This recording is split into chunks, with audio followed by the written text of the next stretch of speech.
How to remove background in Figma. Click on the image in red circle and click Remove Background.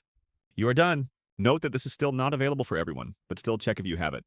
But don't worry, if you don't have it, I have another way. In the bottom toolbar, click on the sparkles icon and select Remove Background.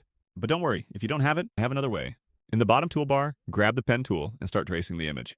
Ain't nobody got time for that. What I usually do is go to remove.bg, upload my photo, then click and drag it directly from downloads into Figma. Or you can use their Figma plugin. You need to select the file, right-click, Plugins, Manage Plugins, and search for Remove BG. Before running, you need to set up an API key.